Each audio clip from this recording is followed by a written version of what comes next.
Welcome, friends and family, to another episode, the 60th episode of the Backdoor Cut Show, brought to you by the Barn Burner Podcast Network, which is where you can subscribe on Apple Podcasts, Spotify, and wherever you get your podcasts. Also, check out the-barnburner.com, our host website. I am Zach. You can find me on Twitter at BarnBurnerBro, and I appreciate, and so does Mason here. You can follow him on Twitter at BarnBurnerSlim.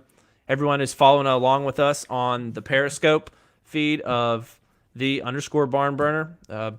Feel free to interact with us, shoot us some comments, and commiserate with us. As today we talk about the Memphis performance, I don't know if you want to call it that, against Tulsa, and then kind of look forward to SMU and just give our feelings, because we have a lot of feelings right now, I think, about where we are in the season. Mason, how are you today? I'm better than I was yesterday. I've had a day to decompress from that 40-point ass kicking we took at Tulsa. The sun is out here in California, so I took my dog to play. I'm trying to get over the loss that was and look forward to SMU and just hope that there's going to be brighter days ahead, because getting beat by 40 points sucks, especially when for the first time this season it really felt like the guys just kind of gave up on the game. Usually when we get down in the first half, which has been common throughout the season, we fight back. Even if we don't win, which we did win, games like USF, UAB, but we've seen the comeback fall short against teams like Wichita State, Georgia, Oregon. And we were down 17 to like 40 or 41 at halftime in Tulsa. And going into the game, we had lost 4 straight in Tulsa, hadn't beaten them in Tulsa since Frank Haith took over. So you kind of expected a slow start just because it's the norm for this team, unfortunately. And then in the second half, you expected a run because that's what the team's done all year, but they just rolled over and died, and that was hard to deal with. Yeah, it took a while for me to actually accept the fact that it was over. Like you mentioned, every other game is like, okay, we're hanging around, and after the comeback, especially the USF comeback, I was like, okay, like we'll pull it together at some point, it'll happen. But it didn't. And you could tell on the guy's body language. That was probably the most disappointing thing, was everyone's body language. No one really seemed into it.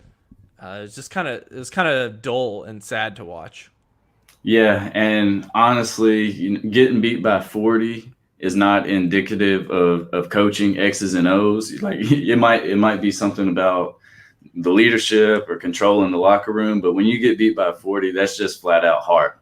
Like that's man up. You're not going to score on me. I'm going to get this rebound, and we're going to keep the game close, which I can't reiterate enough is what this team has done over and over again. So this is a blip in the radar, but it's the worst loss a ranked team has taken in 27 years against an unranked team. So you can't sugarcoat it too much, but at the same time, I think it's important that we stress that this has only happened once so far this season. And I think that if anything plays in our favor, not really in our favor, but can minimize it, is that it was an early in the week loss, similar to the Wichita State. It happened both Wichita was on Thursday. This game was on Tuesday. And maybe some of the effect will have worn off by the time that everything gets re-upped. There's going to be total chaos again this week. 11 top 25 teams lost like last Saturday and Sunday alone. So it could get kind of mixed up in that if you're looking from a national perspective. But definitely, if it's close to home to you, it's still going to sting. Definitely. I think the new bracketology Joe Lenardi show came out this morning. He had us at 10th. So the Tigers are still I think they're still firmly in the tournament as of right now, as long as they take care of business like they should the rest of the way, protect home court, and win, on the road a game or two at Houston would be nice. So the world is not falling, Memphis fans. We're not completely out of the picture. The season's not over. But maybe our expectations have been a little higher than they should have been since Wiseman's departure.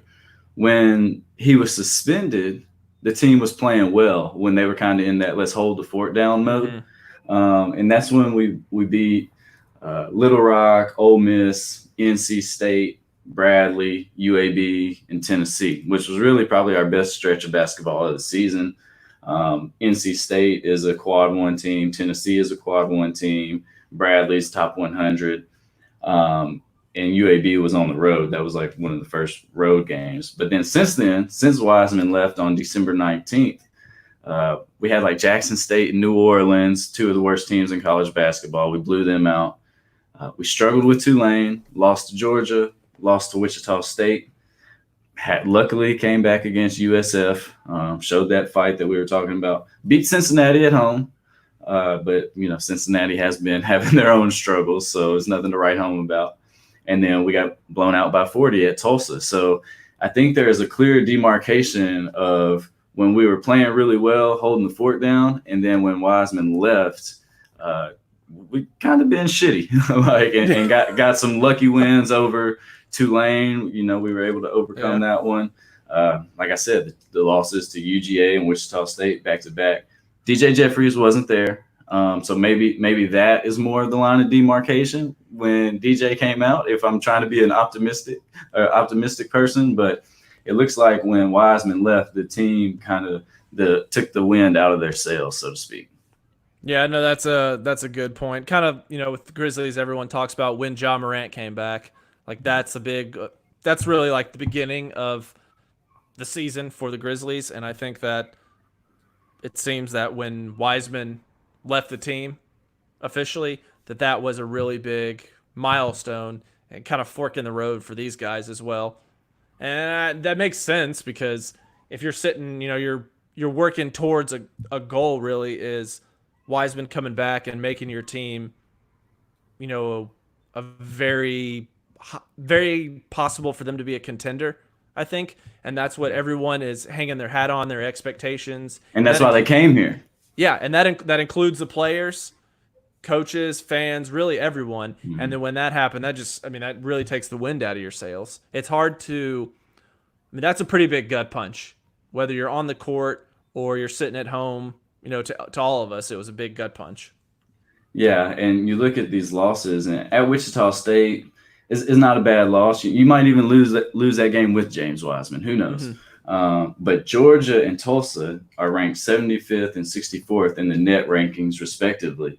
And before Wiseman left, we were beating teams better than that. We beat NC State, who was 43rd. We beat Tennessee, who was 59th. So we can beat teams of that caliber. It's not like we're just out talented or anything like that. Maybe it's coaching, maybe it's rotations. I'll listen to those arguments as we get into them. But on Wednesday or whenever it was, it just felt like we were watching a team that was mentally drained, especially once they got down and they just didn't have it in them to come back. And maybe that is the circus that comes with being the number one recruiting class in the nation, which happened to be followed by James Wiseman's suspension. And well, it even started when they went to the Bahamas. He sat out and then he was suspended. And then we got a TV documentary show following the guys around all the time. And at 18, 19 years old, can you imagine the camera crew being around us at all times? Like there's a lot of stuff we wouldn't want them to see. So you kind of got to grow up quick. Then we got the rumors of the NCAA still investigating the likes of Precious and Lester. So there's that hanging over their heads. And then we kind of just got the selfishness of the team that is a bunch of young guys still learning how to play together and who haven't had to play team ball at this high of a level in quite some time. Old Hunter said, "Coach, don't yell enough." The Josh Pastner method, or the going with not yelling. I don't know if that specifically has any validity in this because I don't know those players. I don't know what's going to trigger them to play better. Some people respond much better to being yelled at. That gets them pumped up. Others, that could completely demoralize them. And all the coaches kind of have a role to play, know which guys respond to what in what manner, what kind of reaction they can get out of them. they weren't able to, whatever the buttons are, they definitely were not pressed or they weren't initiated. That's for sure. Now yelling probably does work for some guys, and if that's the case, then we need more of that. But I can't really say. Yeah, so I guess that takes us into the Tulsa game, where the Tigers shot a great 2 of 21 from 3-point land. Tulsa set in a matchup zone the whole game. They switched to man-to-man a couple times. We got beat 40-80. If Tulsa had not scored a point in the second half, we would have still went to overtime because they had 40 at the half. Wow. Which is, yeah, that's pretty shitty. So what we're there's no stats to really talk about from this game. Precious didn't get a double-double for the first time, but he led us with 10 points.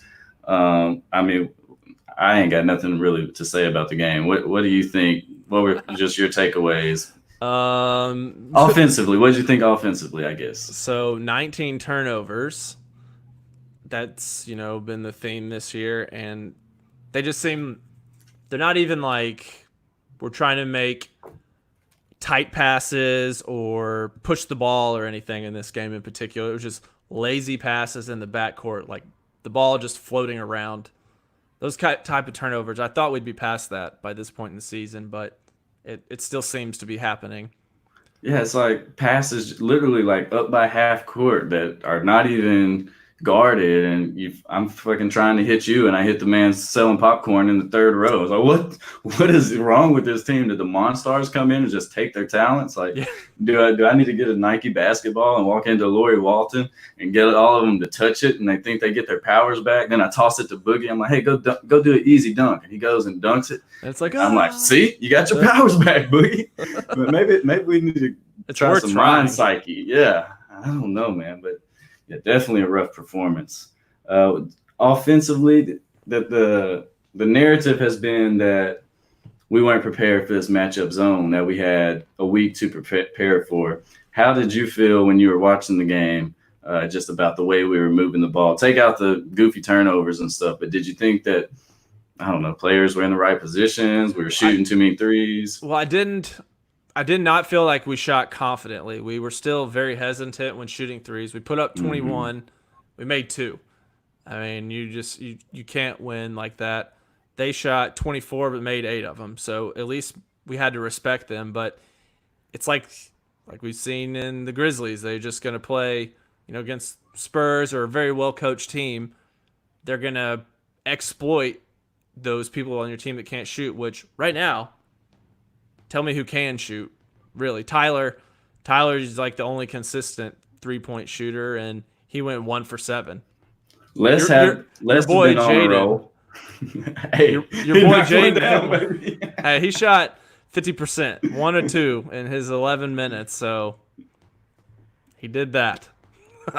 Yeah, and to his credit, like I said, he's one of the few that looks ready to catch and shoot. It was like the first couple shots of the game, I think DJ took a 3, Tyler got in and took one in the corner. They looked ready to shoot, but after that, it was just, like you said, hesitant to pull the trigger. And if you're not catching the ball ready to shoot, then more than likely you're going to miss. Yeah, you're playing right into the hands of the defense at that point.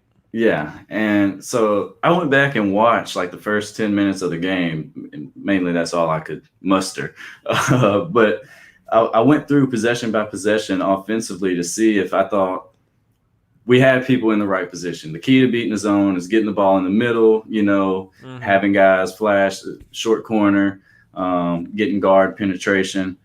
First possession of the game, we hit Precious in the middle, and then he passed out to Lester, and Lester stepped out of bounds. So, okay, that's what you want, except not stepping out of bounds. Another careless turnover. Then the next possession, we kicked one out to DJ. He missed a corner 3. Then Alo flashed to the middle on the next possession, which was a nice twist up from the postman flashing to the middle. And that's when he threw a lob to Precious, and we scored. That was the first 2 points of the game. That's probably the best play of the game, I think. It really was. So those first few possessions, you could see the emphasis on getting the ball to the middle of the zone. So I just want to make the point that the guys knew what to do. They know how to beat a zone. They just didn't execute. And then when that snowball started rolling, they just quit. Instead of trying to run, they just laid down and let it flatten I mean, Malcolm hit Precious. Malcolm kind of disappointed me against Tulsa. Defensively, I didn't think he was where he needed to be, and that's kind of his calling card. So he disappointed me, not from an offensive standpoint, because you don't expect anything from Big Malco really offensively. But the lineups have also been a huge topic of conversation. How do you feel about the way since we changed the starting lineup that was supposed to ignite us and get us going, like we've gotten worse? We do have the win over Cincy, but for the most part, our lineup change has not been effective. Alo's been like god awful in the starting lineup. So do you have a favorite lineup that we're not seeing? I know Mark Giannotto has done a lot of research at the Commercial Appeal on Penny's lineups. Yeah, so he's put out like we had some insane number of lineups in this game, like 27 or something like that. That's like some calculus. Like how many possible lineups can you do with the X amount of people? I don't know if that's calculus or what math category that falls into, but I was genuinely shocked when I saw that. And the craziest thing he put in there was like, we didn't play the lineup that Penny says is his favorite lineup. Yeah. Like it didn't see the court together. So that's just not smart. Yeah. So I guess from the coaching standpoint, if you want to hit me with X's and O's stuff, get out of my face. But if you want to talk to me about rotations and lineups and controlling the locker room, I'll listen to that. Yeah, I think we're really about to see what the controlling the locker room piece is like. Yeah. Because my thought process, I was at the Georgia game. That was very disappointing because we didn't play very well. We should have won that game. Mm-hmm. The Wichita State game, I thought we were going to have a bounce back versus Georgia and steal one. Not realizing how good Wichita State is. They're a very good team. At the time. Yeah. They kind of faltered since then, but at the time they looked like one of the top 15 teams in the country. Yeah, very, very strong team. Like, shouldn't have expected to go on the road and win that game with the way the roster is currently constructed. So that we weren't favored. We ended up making it a kind of a close game. It wasn't really a close game though, but we lost that one, so kind of expected. But I was pretty upset after that one. USF guys showed heart, fought back. That was really encouraging. Took care of business against Cincinnati. And then after this one, I don't know. I should have felt more upset about it than I was, but I felt very let down about it. But I think that this situation we're in tomorrow, Saturday, really shows what's going to happen with this team. Is this team going to bounce back? Are they going to be a team that earns the spot, in one of those middle seeds in the tournament? Or are they just going to, like you said, with the snowball, lay down, let it roll over them? Because they have a chance right here to win, take some games, win some games, and still make it a respectable season. Or they can completely throw in the towel and this whole thing becomes a big disappointment. So a lot hangs on these next few games, especially this SMU team. And we've still got, we got a couple cracks at Houston, another one against Cincinnati, Wichita at home. I mean, these are all big games. We're going to have to win something that maybe we're not supposed to win. But then again, we've lost a couple games we weren't supposed to lose. And if we can even that out on the back end, then the way that the rest of the college basketball landscape is just flying all over the place with teams losing to other crazy teams and people falling all the time, then, like I mentioned earlier, it can kind of some of this can be forgotten maybe or overlooked by a committee.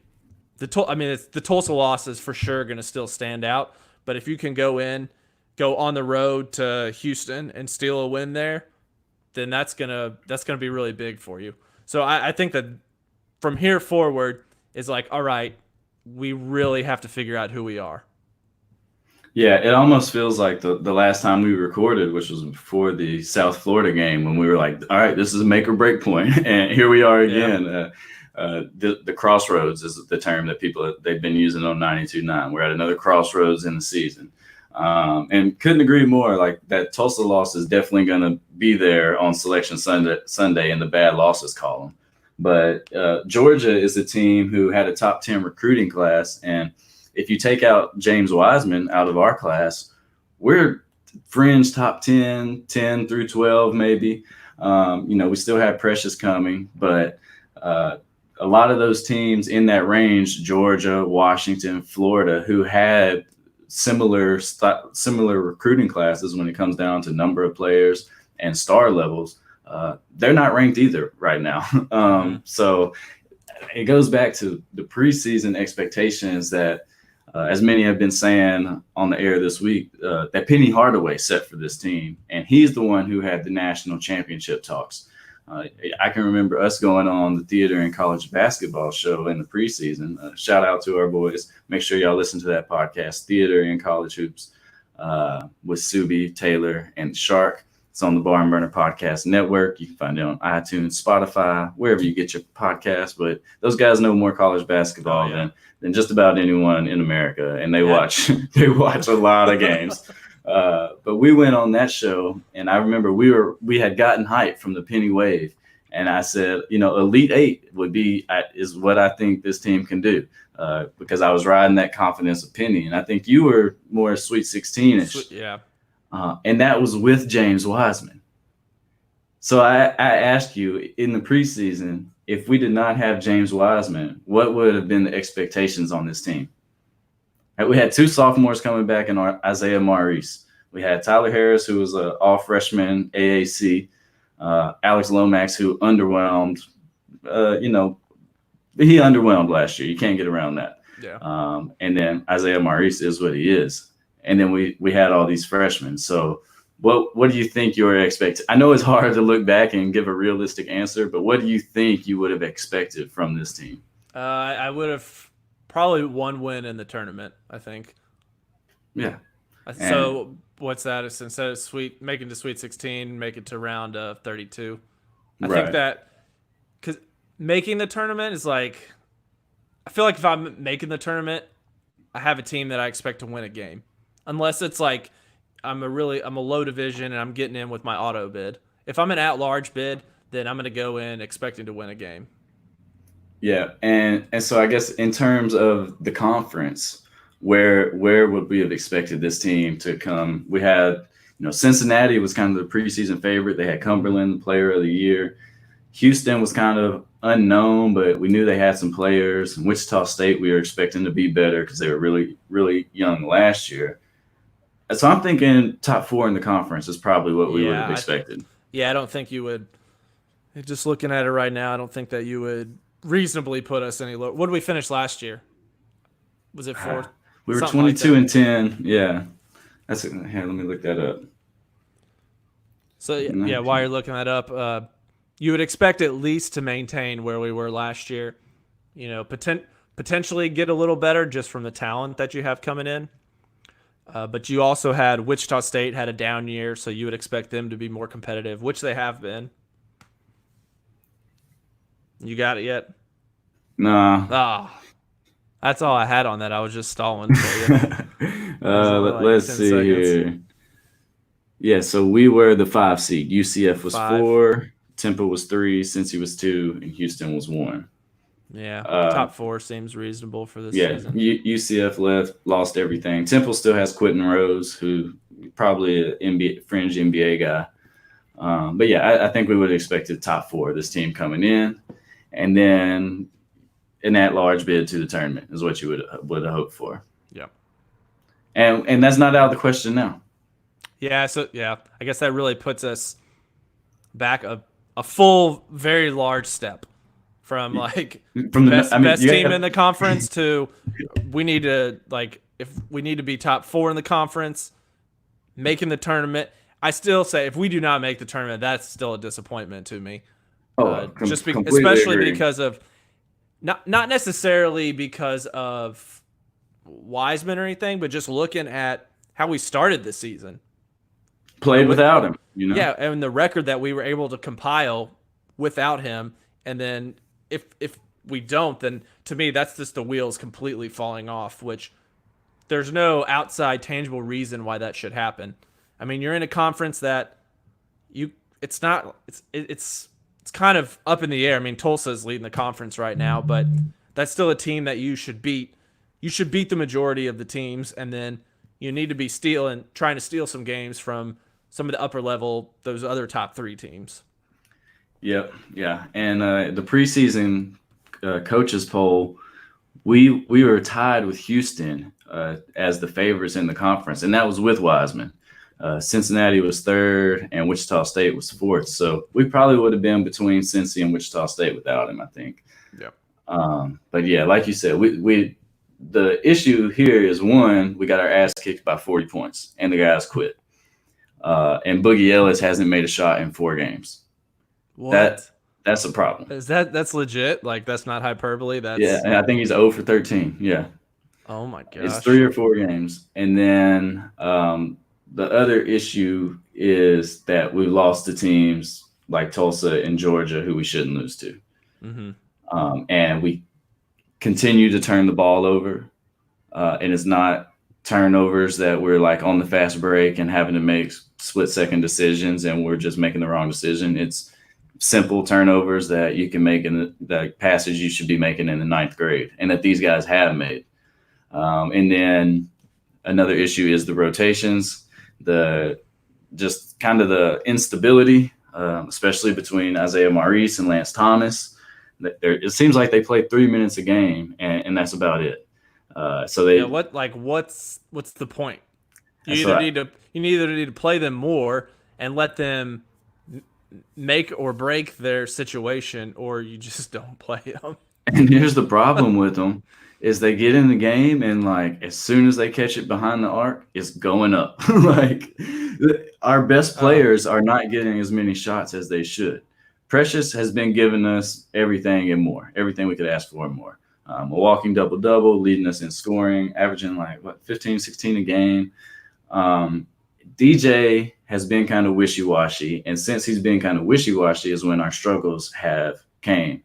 So I think DJ might be the key to this team. If he's not giving us 15, then we're going to struggle to win a game.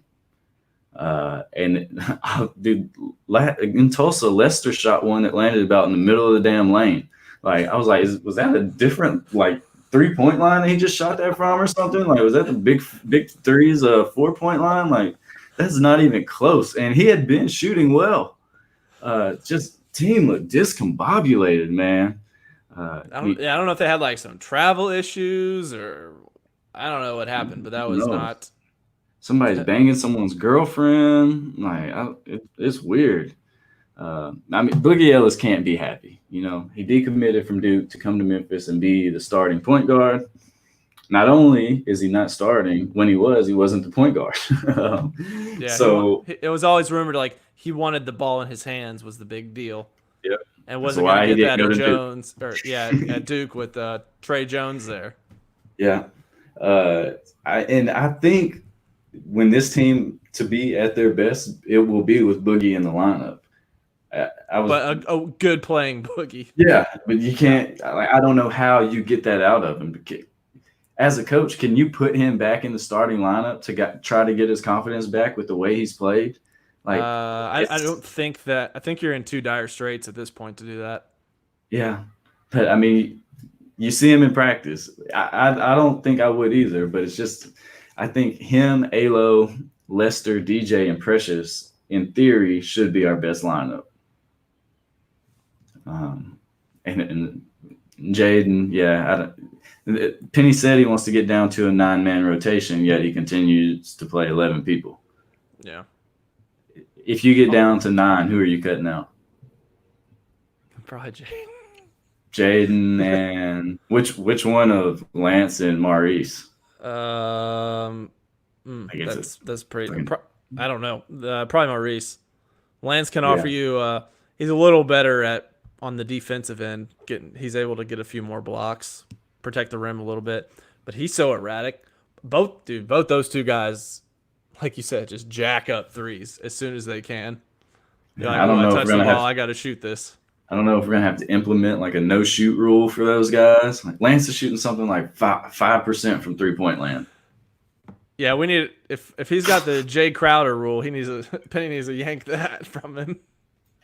Like, I promise you, if you give me 21 shots in that game, they were open shots, open 3-point looks. I'd make at least 5. Like, I believe it. I seen you hoop. Jaden's a plus 35 on the season, man. Plus 35. I don't know why What? I don't know how or why I become a Jaden Hardaway stan, but here we are. Like, that's where this season has led me to. Is it because Sam wrote a really nice article on him last year? Maybe that's why. Trying to drive the traffic to the website. It could be, man. And he does get some clicks. Jaden Hardaway brings the clicks. Yeah, man. You guys go check out Google Jaden Hardaway barn burner. And get this. About it. He's in our third best lineup, plus minus wise. How about that, haters? How many minutes does that lineup have? I don't know. I just heard when you play 27 of them, none of them can have too much run. It's all garbage time. That was an excerpt from Giannato's article in the Commercial Appeal. He put a little paragraph in there about Jaden. So I don't know if he's standing with me. We might both be Jaden stands. On Jaden Island? I don't want to call it an island. I just want to stop the hate. It's more like a peaceful protest. It's a peninsula. It's not an island. Precious had a weird quote after the game, I thought. He said, I'm starting to notice how college basketball is. I just have a lot of bodies thrown at me, kind of banging me and wearing me down. Well, that's not encouraging. Yeah, and one he's had like the ankle injury or whatever that he kind of recovered from over this week break. And 2, he doesn't want to play down low. We know that. So is that him like being like passive aggressive about you're getting beat up, move me? I mean, what else is he supposed to play though? I mean, he wants to be like a forward in the NBA that can handle the ball. That'll come in due time, young grasshopper. Right now, just continue going beast mode. As far as quotes, Penny had one that Drew Hill put in his article at the Daily Memphian, and I saw it on the presser about like the coaching staff did their due diligence to prepare everyone, but the guys the guys basically just didn't play. Yeah, that was kind of discouraging to hear that from him. I know Penny was really frustrated, but as a leader of the team, I don't want to hear that. You know, we all know that is probably the issue, but you got to take the heat, and then you can ream them when you get behind closed doors and fix all that. But throwing your guys out there to the firing squad with, to the media when you're frustrated with them, that's a tough look. That one was that hurt me a little bit. I wasn't expecting that from him. The rest of his interview, he kind of tried to. I think he realized that and kind of tried to absorb some more of the blame going forward. But that one hurt me a little bit. I don't like that quote at all. And was that like his opening quote? It wasn't. It was like his second response. Okay, because I think I read that his opening quote was, I obviously didn't have my team prepared. Right. Yeah, he said that, and then he took a little bit of it, and then threw that out there, and then he kind of went back to where he started. But it just slipped out. But I mean, everyone heard that, so yeah, that's kind of one of those times when you say attitude reflects leadership, and you bring out the "Remember the Titans" quote, and it's like, well, you kind of sound selfish, Penny. So then you go into the locker room, and we're talking about all these players being selfish, not knowing when to pass, when to use the opportunity to use their talents to score and take over a game. So maybe that is an issue, and that's definitely an argument I'm willing to listen to, leadership-wise, because I don't agree with that quote either. But I think going back and watching those first 10 minutes, and I only documented the first 4 possessions earlier, but as I went through the game, offensively, we were moving the ball early and getting looks that we wanted, but it was those goofy turnovers, stepping out of bounds, throwing it into the stands, just mental mistakes. And you can say that's a product of coaching too. They're not mentally ready, and I'll listen to that. But I thought defensively, we haven't even talked about how awful our defense was. Didn't locate shooters early in the game, and we let them get early offensive rebounds that led to 3-pointers. So I'll listen to that for sure. But another bad part was a former Memphis player's son was putting the whooping on us. Scored 21. Jariah Horn, the son of Jarrell Horn, who was on the team when Penny was playing. Yeah, that's gotta hurt. Former Westwood and Shelby State standout before he turned to Southwest Community College. Oh. It's a good tidbit, I guess. Sad tidbit, but good tidbit. Yeah, Tulsa. They were kind of. It was like some grown mans kicking some kids' ass. They had some bigger dudes. shouldn't have lost by 40 though. No, not that much. What's up, Chief? You want us to send you the link? You want to hop in here? Yeah. The Chiefs chirping at us if you're on the Periscope feed. All right, so I think we've hashed out about as much as we can about Tulsa. SMU. Coming into the Forum on Saturday. Have anything on them, or you want me to get started on them? I don't know shit about SMU. All right. So SMU has kind of had a couple of tough spots in their schedule. They are also 14-4. Losses to Georgetown, Georgia, ECU, and Houston. The ECU and Houston were their third and fourth games ago. And both of those on the road. Since then, they beat Temple and East Carolina very handily at home. It'll be a clash of styles, so they play very slow. They're 320th in tempo, and they have a top 20 offense. So Memphis's defense, well, last game was lack of defense, but if they can get back to form, their defense is definitely going to be tested. SMU gets a lot of shots around the rim, so protecting the hoop's going to be very important. And we're still number one in the country in that. And 2-point field goal percentage defensively, we're number one in the country at that. So yeah, that's surprising that we're still able to kind of hover around the top. It doesn't feel like it some games. Yeah, well, I think Tulsa shot like 65% in there. So I don't know. Let's see. Yeah, they're sub 150 on the defensive end, which I don't know. You tell me if that is good enough to stop Memphis at this point. They don't have a signature win yet against a top 50 KenPom team, so we would be, on the road. It's going to be a big game for them also, which is another thing about this Memphis team. I don't know if we mentioned yet is that with all of the hype that Penny's created, we've created, and like literally made shirts with targets on our back. People are gaming up to play us. Like people circle us on the calendar. We travel to Oklahoma and we're like, okay, it's like a run of the mill team. It'll be fine. We can just coast through this. But yeah, even that was an opportunity to take over first place in conference play. So for them to not come out and really play hard, that's disappointing. Zach got distracted by his wife. So I'm just rambling here. The Chief wants us to predict the rest of conference play. And I think a lot of it starts with this game at SMU so we can really see if this team is folding or if they're going to man up and play some basketball. So we got Zach back now. I don't even remember what the hell you were saying. I took it and ran with it. That's good. I'm sure you're more eloquent than what I had going.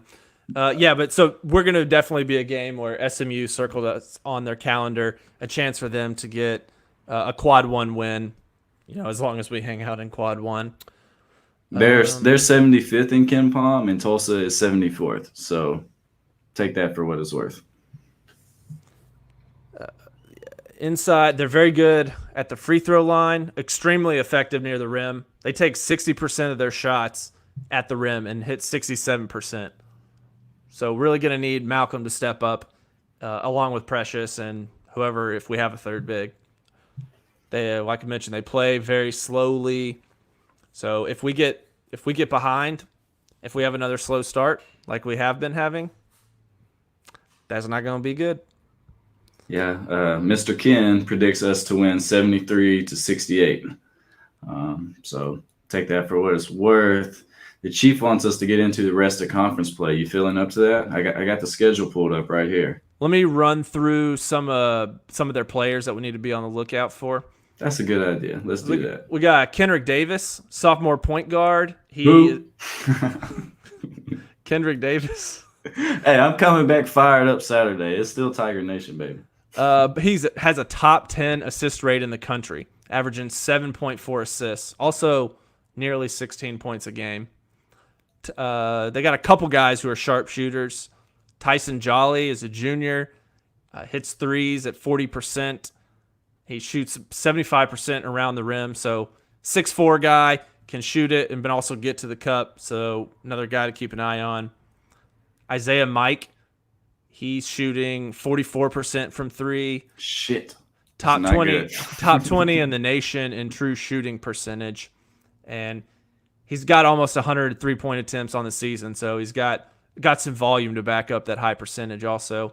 Yeah, let me interject right there. Yeah. A lot of the times when we fall behind, like Oregon, Wichita State, Tulsa, is because these teams hit early three-pointers. So I will say that probably needs to be a focus of the game plan and the coaching staff, is to not let Jolly and Mike, jolly-ass Mike, better not get off any open three-pointers in the first 10 minutes of this game. Like, that should be a key component to the game plan. That should be a Lester assignment. Like, don't let this happen. The way he shut down Anthony Edwards, we're going to need that same type of tenacious defense out there on the perimeter to keep these few guys that they have from getting hot, because that could go downhill quickly for us, especially since we're not like the NBA. We're not going to be able to come back from a 20-point lead in 2 minutes by hitting 5 or 6 threes. That's not on our docket. Maybe in a game. We're praying for 5 or 6 threes. Yeah, so those are some of the guys to keep a look on. Ferron Hunt, he is averaging 13 and 7. He has 36 dunks this season. So another guy to keep an eye on near the rim. What was your question you had a minute ago about the conference? No, the Chief just asked if we could predict the rest of conference play. So, and when you stepped away, I said I think we'll be able to better do that after we see how this team responds against SMU at home, a place where we've been pretty good at home at protecting home court. KenPom has us as the 10th best home court advantage in the NCAA. So that's an encouraging sign. And I do expect them to bounce back, and as hard as it is, I expect them to beat SMU. I have to. I have to. Yeah. If I don't, then I like. If we don't, then they don't. You know. Yeah. So it's like they got enough negativity going around. They from the reports yesterday out of practice, whereas it was no bullshit. It was like we just got beat by 40. Not like we're coming in here moping around, but we got to get to work. So we're going to stay on the optimistic side here at the barn and on the backdoor cut. After SMU, we go to UCF, who is 109 in KenPom, and KenPom has us projected to win 67-66. Oh, good. Yeah. So, I mean, how you feel about that UCF game on the road? On the road, I think that's, like I said, they're gonna be circling us, and that's a tough one. I think that if we are gonna turn the season around, that's a game you have to win. Yeah, I'm gonna give us a dub. You a dub or L? Let's go with a dub. All right, so we got 2-0 the rest of the way. And then we have Connecticut at home, UConn. They just played a tough game against, who was that, Houston last night? They almost pulled it off, but Houston was able to pull away late. How you feel about UConn at home? They're 71 in KenPom. Yeah, UConn's really struggling. They're in conference at least. They're 1-4 in conference right now. At home, Memphis should take care of business in that one. I agree. So that's 3-0, and I got this feeling during the Tulsa game, like in the second half, it was like, man, I just don't want to hear all the hate that's about to come down. And everybody's going to be talking shit about Memphis. And I feel like that Connecticut game, if we lose, it's going to be like, oh, Hurley will completely outcoach Penny Hardaway, Oh, yeah. So I'm going to give them a dub just to avoid that. Then after Connecticut, we have Temple and Quentin Rose coming into FedEx Forum. Temple's 90th in KenPom. I got to go with a win on there too. Yeah. So that's 4 straight, and then we have South Florida at home. So we got a lot of home games coming up. Only UCF on the road out of the next 5. South Florida, we won on the road. We should win at home, right? Makes sense, and they are 1-5 in the conference, 8-11 overall. 139 in KenPom. So, yeah, I mean, that should be a dub. That'd be 5 in a row. 5 straight would put us at 19-4, correct? Mm-hmm. Then we go to Cincinnati. I don't. That's a question mark there. I would think that we won't be favored in that game. So if we're gonna lose one, that's probably gonna be it. Okay, I think that's a fair assessment. So that's 5-1. That's got us at 19-5. Then after that, that's a Thursday game. Then Sunday we play at Connecticut. I think we can win that game. I think that's a game we have to win. Yeah, I can agree with that. Okay, so now we're at 20-5, and that might be being optimistic. KenPom has us losing 67-65. So take that for what it's worth. Then we have East Carolina at home. Win. They suck. But they do have your boy though. They got Jen Garner, but yeah, they're not putting together any W's. That's for sure. Then we got Houston at home. Saturday home game. All right, so with Houston, I actually have something interesting. I think that we'll lose the one at home and then win the one on the road. Okay. I think that they're going to come in very prepared for us and kind of hit us in the mouth after we played ECU. We might be feeling good after that game. It's a Saturday, so not the longest time. I guess we have several games with 2 off days, but it's not it'll be the 3rd game that week, so might have a little tired legs, and I think that Houston might come in and punch us in the mouth early. Okay, so that would put us at 20-6. Then we would go to Dallas and play SMU. How do you feel about that one on the road? That's tough. That is tough. My gut says it's going to be hard to win that one, but I'm going to say that we will. I think we will too. I'm going to believe that this team will progressively get better and be playing some good basketball. So if we beat SMU on the road, which KenPom has us losing 72-70, so basically a toss-up game, that would put us at 22-6. Then we go to Tulane, who is 163 in KenPom. I think that's a win. They did play us tough. Have you that gym that they play in seats like 150 people? Yeah, old box gym. Yeah, pay attention to it. Anyone listening, when that game's on, it's very small. Your high school probably had a bigger gym. Yeah, but we should win that game, right? Yeah. And then we have Wichita State at home. Give me that one. Taking a dub? Yeah. We need that dub. And then we go to Houston, and you say you think that's the one we'll win. So if we close the season with wins at Wichita State, Houston, you're going to be feeling pretty good about yourself. Man, that's a tough way to finish out the season. But if we can get rolling, peaking at the right time, rolling into the conference tournament, that's a good recipe. Yeah, and to continue this optimist vibe that I'm portraying today, you don't want to be playing your best basketball of the season right now in January. You want it to be in February, heading into March, going into that tournament, like you were saying, and then we can really make some noise. And with freshman-led teams, I think that is more common than not, that they begin playing better together, learning how to play as a team as the season goes on. So that's kind of what I'm hanging my hat on. But, I mean, it's hard to be optimistic, and I know the Chief feels this way when there's really been no sign of improvement over the last month. I mean, since the Tennessee game, it's been pretty downhill, save for the Cincinnati win at home. 12-2. Is that what we predicted the rest of the season? So yeah, a home loss to Houston and a loss at Cincinnati. Yeah. And 2 games that concern me are at SMU and at UConn. Yeah, so let's go 11-3 just to be safe, since we do have that concern in 2 games. 11-3 would put us at 25-7. We got 4 losses now. Yeah, 25-7.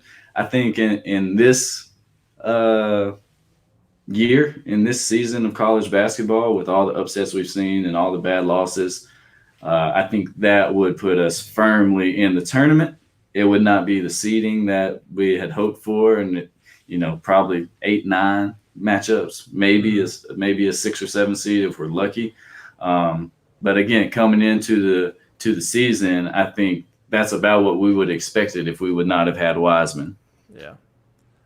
Yeah, I think we're just tournament starved. Getting back to there is going to be we're we're like 3 steps behind where I was imagining us being, with Wiseman and everything. But that's just the fact of the matter. When I got to reset and figure out and expect the correct things of what we are actually capable of at this point. Yeah, and I Because mean, we're not an awesome team. Like you can't convince me that we're an awesome team or a very good team. Some nights we are a good team. Some nights we are terrible team. We're not upper tier. We have the capability to be in that middle to good range. I mean, if you look at college basketball as a whole, 353 teams. I mean, a good team is, that is considered, I'd say, like top 50 makes you yeah. a good team, and I think that we are probably in there. That's where all the computers are saying currently. So I think that is probably closer to what we are in reality. Yeah, and the part that you get excited about is we play hella defense. I mean, Yeah. hopefully that comes back for a young team, and that's usually not the case with young teams. I mean, we can literally shut the water off. Like we've seen us just shut down teams completely. And even though we struggle to score, still able to fight our way back into some of these games that we fell behind. But the worrisome part, on the other hand, is our offensive production. And Gary Parrish was talking yesterday on his show on 92.9 about our KenPom offensive efficiency rating is like 174 or something like that. And no team from a top 7 conference in college basketball has ever made the tournament with offensive efficiency that's that bad. So That's like very concerning. so if there is no growth, then yeah, we're going to be shit out of luck. Yeah. Yeah, what to clarify, I don't we have potential to be a good team. I'm not saying that we always are a good team. We Yeah, have shown where we can be a terrible team, but I think good is probably like the peak of what we're capable of. and I'd be lying if I say I sit here and watch some of these games and like my blood is just not boiling with frustration, and I'm not sitting there yelling at the TV, "What the fuck are you doing?" But when I try to decompress and take a bigger overall view of the big picture and what this team can be, and just what this team actually is as currently constructed with the roster that we have. Um, and I think my expectations as a fan are higher than my barn burner slim media expectations, which that's what fandom is, right? Like Yeah. you don't go into games expecting your team to lose. You definitely don't go into games expecting to get beat by a fucking 40. No. And you don't appreciate when the team rolls over and quits. So the fans that are up in arms like have every right to be. That's what being a fan is about. I think you want that. I don't think you want people who are like, "Oh, we just lost by 40. Okay. Well, whatever." I mean, that ain't flying, but that's good that. Yeah, I mean, we're hanging on to every Memphis basketball game now, both Grizzlies and Tigers. And unfortunately, the Tigers loss at Tulsa, as embarrassing as it was, followed an embarrassing Grizzlies loss. So we were already down in the dumps and just ready to pile on someone. And we couldn't do the Grizzlies because they had been on a winning streak just a week ago. Yeah. So here we are, Tigers. Yeah, you drew the short straw for sure. Maybe you made Yeah. the short straw. Yeah, I mean, we're making our own bed and laying in it with all these shitty turnovers. Yeah. One thing I noticed on Ken Palm that I thought was interesting, our percentage of points scored by the shooting guard position, only 15.6% of the Tigers' overall team points come from the person playing the shooting guard position in the game. Wow. And that is good for 303rd in the country. Huh. And I mean, our shooting guards are Tyler Harris, Boogie Ellis, Lester Quinones. I mean, even when Jaden gets in, he's not playing the 2. He's playing more of the 3. So those 3 guys are big name guys who are supposed to be able to light it up. Yeah, that's very concerning. Like, I mean, that could be like that could be the key to everything, is that position is just not producing. Yeah, and I mean, there's no one else to turn to. Like, you can't just not play Boogie. You can, but you're gonna have to play Jaden.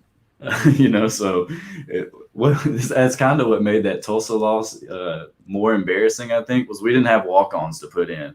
So it was like some of the guys who started the game and who received that ass whooping, like, had to get that ass whoop for 40 minutes. Yeah. And the hope is that it left a bitter taste in their mouth. Man, that was not fun. Like, that's not what I'm about as a person, as a man, as a student athlete. You got to take pride. Getting beat by 40, that's just pride. I've been on teams that got beat by 40, and I know we quit. It was like, man, fuck, we ain't got a chance. We run that clock. And maybe it's just one of those nights. Hopefully we're past it. Well, you got anything else? No, let's get the ball in the right people's hands to shoot. Stop throwing it into the crowd. And get our shit together. Sounds like a good laundry list. Yeah. Again, you can find us on the Barn Burner Podcast Network. This is the Backdoor Cut Show. We appreciate you guys listening to us, following along. I'm Zach. You can find me on Twitter at BarnBurnerBro. Mason, you can find at BarnBurnerSlim. Until next time, go Tigers. Go Tigers.